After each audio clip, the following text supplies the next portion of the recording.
Okay, welcome to the second half of this episode. Just quickly want to say, don't forget to subscribe so you can see future episodes. And now let's hop back in. So I kept making videos in this time, right? I will say I wasn't as consistent. I would upload sometimes like once or twice a month, like just a lot less often because I was putting a lot of time into trying to make shutter work and all this other stuff, but I was still there. I didn't like fully quit or anything. And after I made that workout video, I was like, okay, I'm gonna really try and make some more videos with this style. And I don't know what made me bold enough to do this, but I really wanted to make a video about a CEO of a company, like a female founder of a company. And I was nervous to do it because it just feels like a lot of pressure to go film someone and follow them around a whole day. And I guess before I just was even afraid to like ask for permission from a CEO to do that because my channel, I'd never done something like that before. But I finally, I don't know how, I think it was really like that 5-minute rule that I do where if I'm procrastinating something, I'll just tell myself to do it for 5 minutes. So I did that. And I emailed the Scentbird CEO and asked if I could film a video about her and her story because I had seen a YouTube video about her story and it was really inspiring. And I just had this feeling like, I don't know, I just need to do this video. And I spent a lot of money on it. I spent like $2,000 or more on this video because I had to fly to New York. I flew Monica there too, paid for a hotel. I think she helped me film it for free, but I just like spent money on the travel for us. And, you know, that was an investment because at the time I was not making $2,000 a video. I didn't have a brand in it, nothing like that. And so it was quite a risk. And I was okay with just losing the money because I was excited about the idea. I was like, it's worth the risk. Like, I really felt this conviction for this video idea. And I edited it. I love how it turns out. I was super excited about it. And I posted on my channel and it gets 10,000 views. It totally flopped. It did terrible. And I was kind of disappointed, but at this point I was sort of used to it too. I was like, okay, another one bites the dust, I guess. Like, try again next week. Cool. Awesome. And yeah, so I was kind of disappointed, but I just moved on. And later, a few months later, I noticed that video starts getting views. And I don't know why. It just randomly starts getting more views.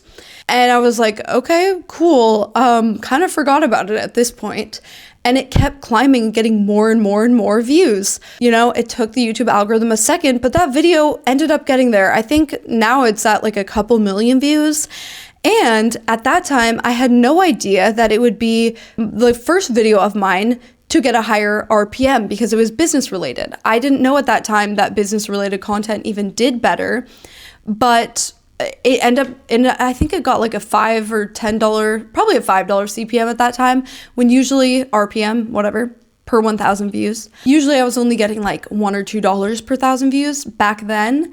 And I just was like, what? This video is making me way more money. Suddenly it's actually getting views. It just took a minute to work out, but it actually did.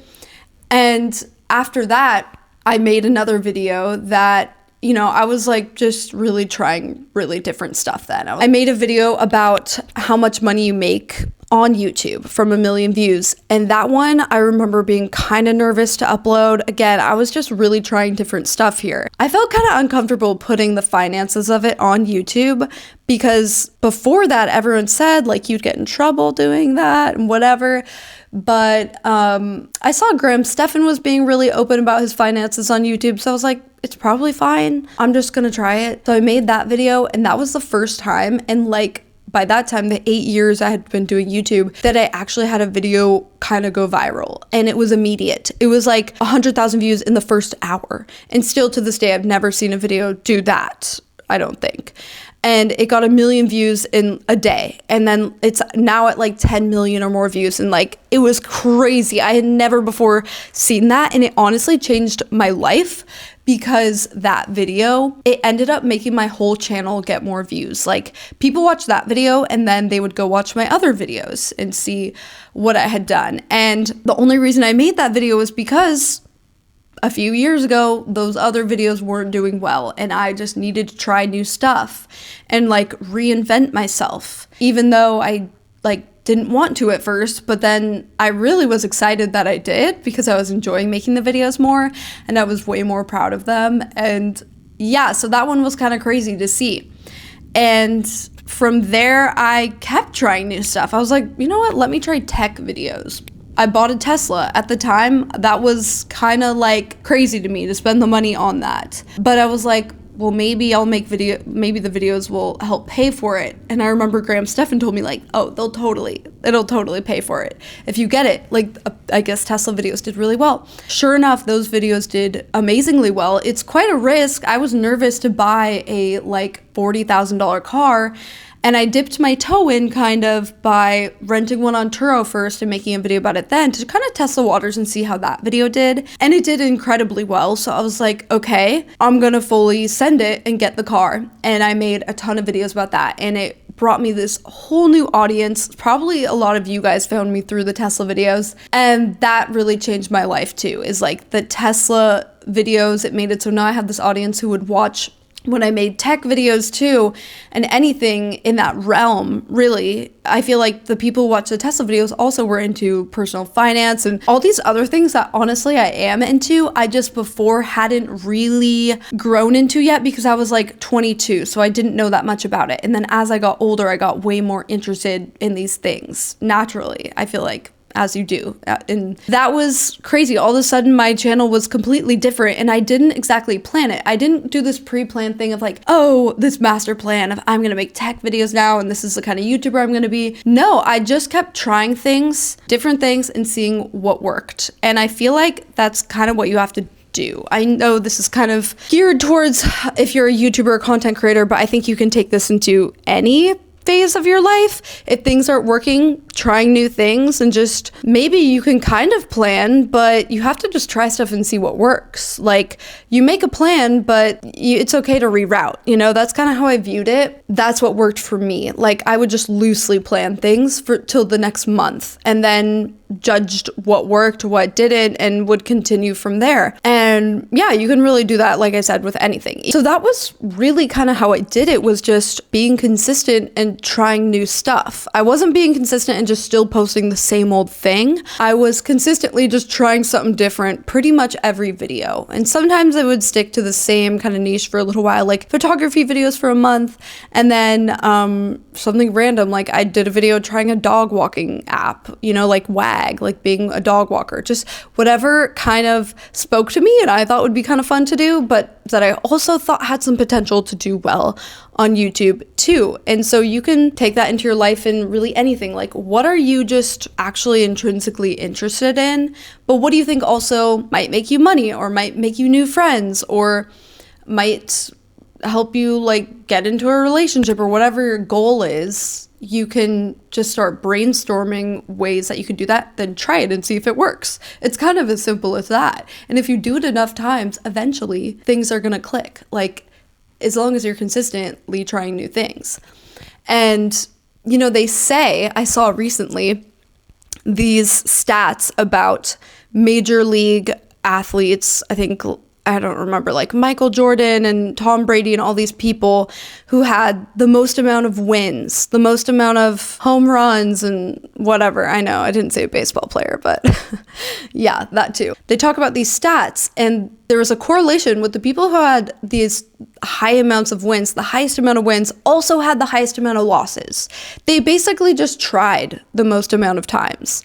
And once you look at things like a numbers game of, okay, if I need to get 10 no's to get to a yes, it's like a way to gamify it so like rejection doesn't hurt as much. Or like, even if I'm asking someone to be in a video, it's like I know a certain amount of people aren't going to be down for it, but eventually people will, as long as I just ask enough people. And that's true of pretty much anything. It's just kind of a numbers game. Like, that's true with probably like dating and even jobs. I think one thing I really want to say, like really just if someone's in a flop era right now, is that it's temporary. And I know it sucks and it can feel all consuming. And I also think it's normal. And I think that it can lead you to something better ultimately, because that's what it did for me. Like, I'm so glad I went through that because I also now know that I can reinvent myself. Like, I'm capable of that. And if I'm losing subscribers, I don't freak out like I see all these sometimes newer YouTubers doing. They're like, oh,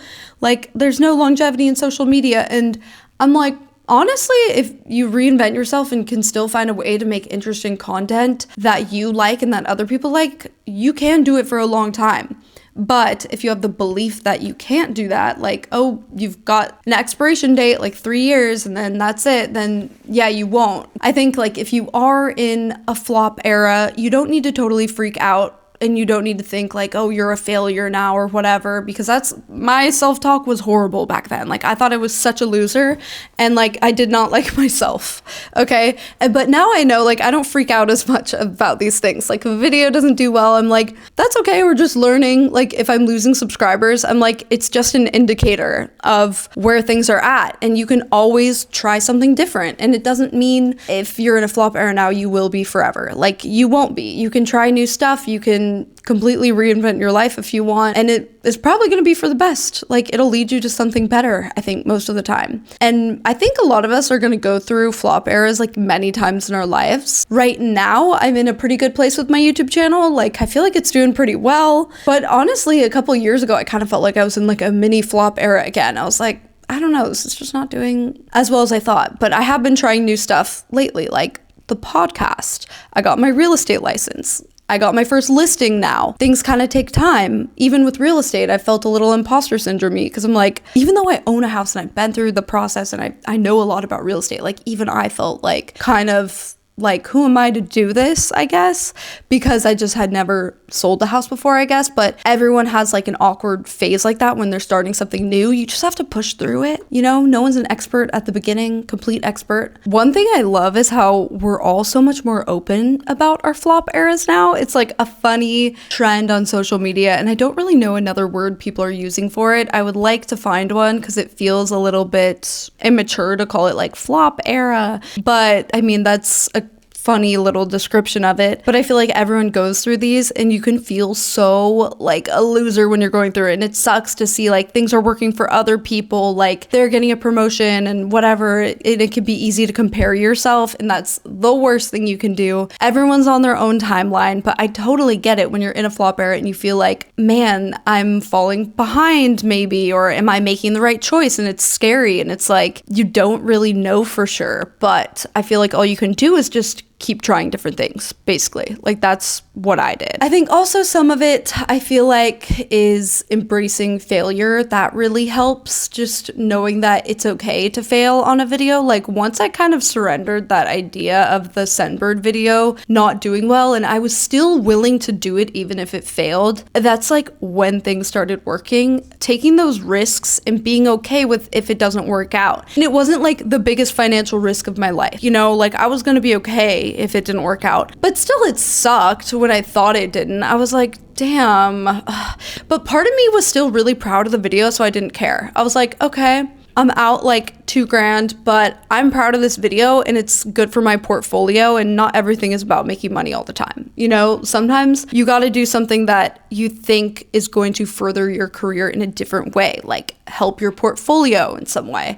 And it was totally worth it in that sense. And then it ended up being financially worth it too later. But even if it hadn't ever done well, I could have shown it to other CEOs and been like, I can make a video like this, because the quality I thought was like just better than what we were seeing on YouTube at the time. Like, people just weren't really doing interviews like that, like documentary style back then. Now a lot of people are, but back then not that many people were doing it. One of the best things I've gained from having a flop era, and that I feel like you can only get if you go through this, because if things just always work out and progress the same amount every year and it's perfect and works great, which is not anyone's life, by the way, you'll always kind of worry about if things don't work out and what would happen then. And when you actually have that happen, when you have a flop era and things don't work out, you prove to yourself that you can figure it out. Once you do figure it out, you always just have this confidence that if things start to go downward again, you're gonna figure it out and you're gonna be okay. And that's a confidence you can't get from anything else. You just have to go through it. Just another thing, if you are going through a flop era, just I love that people are showing this more on social media now, especially I would say it's more so on TikTok and podcasts. And if you are going through a flop era, I would kind of stay off of Instagram because that is a highlight reel and it's not real. And it's like people just showing like their best moments, but it's, if you really want to feel more inspired and more and like less alone in that, I would look more to TikTok and to podcasts, if TikTok is even around still, because who knows what's going to happen the next couple days. But that's where people are just more honest about things. And, it's easy to compare yourself. We all do it. But I think you have to take a moment whenever you are comparing yourself to go, why am I comparing myself right now? Like, I don't know the whole story. I don't know what's going on even with that person. And my life is not theirs, so it doesn't matter. Like, regardless of what it is, whether it's like career, relationship, friendships, whatever. I feel like those are kind of the main things, at least for me, that I kind of look at. But it's just, I think if you have a flop era today, it's totally different than if it was the 80s because, those people don't compare themselves to every other person. They couldn't even. It was only the people that you're surrounded by, and those people you actually know what's going on in their lives. With social media, you don't really know. Except unless they're like being really vulnerable in what's usually going to be a podcast, whatever. Like if you look at my Instagram, you're never going to see signs of a flop era. You're only going to see the good things. But if you go onto my YouTube channel or my podcast, that's where you'll learn that. And I think that's true with everyone. Like, I really take Instagram with a grain of salt. I just am like, okay, whatever. It's just for fun. But I think if you're going through a more difficult time, you really got to remind yourself, like, this is not completely real. Like, it's real, but it's just not the whole picture. And that's fine. It can still be a fun thing. We can still post all our good photos. It's just a place for the highlight reel, but you just need to remember that. So that is how I got out of my flop era. I guess I didn't really get into what happened after. I mean, once my YouTube channel started clicking, I basically just got a lot more brand partnerships. I started making way more money on AdSense. Like, everything was just kind of working out because I had tried all these different things, and I started making a lot more for years and years to come. And even since then, it still ebbs and flows. Like, I don't make more every year. I made the most ever in 2022, and then it was a lot less, and last year was a little more, and it looks like maybe this year will be even more, but who knows? I'm kind of okay. I'm okay with the roller coaster of it, mainly because I invest most of my money, and so I feel more financially comfortable. So that is how I got out of my flop era. I know I've said it a bunch of times, but if you are going through a flop era, just remember it's temporary. It's time to try some new things and to just be persistent and know that eventually things will click as long as you just keep trying stuff and putting something out there. And especially if it is towards the same thing. So I kept trying to make YouTube work again, but I would try different things within YouTube. So I wouldn't try YouTube and then quit YouTube and try TikTok and then quit TikTok and get a job and then quit that job and do real estate. No, like, I would try and keep it within the same realm, like the same career goal, but try different things within that to make it work. I feel like that is what is the most helpful. So that's pretty much it. If you guys have any questions about that time, comment down below, because I know I didn't really get into the more personal life changes, but it wasn't just my career change in that time, but like literally everything. Like, I made more friends, like, just life was more exciting. I looked better, like, I glowed up, like, everything. Literally everything. And again, like, working out was like really the keystone habit of all of it. Like, I would go on a run every morning. I didn't continue doing bar classes because they're kind of, it's kind of expensive and it's sort of time consuming if you have to drive somewhere to work out. But I would run pretty much every weekday morning. Sometimes I didn't if I didn't have time, but that was definitely something that helped me along the way, just to have some structure, because I don't have a lot of structure. And I thrive with some structure. So that is the episode. I hope that this was helpful to someone going through a flop era. Just remember, it's not going to be forever, even though it might feel like it. And it's for the best. You're going to come out better. You are. It's going to lead you to something better. I'm so glad I went through that. Like, I can't imagine, honestly, if I hadn't. So I hope that you enjoyed hearing about my flop era. It used to be so hard to talk about, honestly, because I was just like, I don't want to remember that time. Like, oh God. But now I'm totally okay with it because I'm past it. It's easier to talk about things like when you're past it, Don't forget to subscribe wherever you're watching this, whether it's the new YouTube channel, Subscribe if you're listening on here. Don't forget to do that. Hit the bell notification, or Apple Podcasts or Spotify, because I'm uploading it on there now too. I'm trying to post just every Thursday, and quality will be better next week. We'll be back to the normal microphone. But again, I think consistency is really important. So I just wanted to prioritize that over the quality because, this is still pretty good quality, right? All right. Hope that you guys enjoyed, and I'll see you in the next episode. Bye.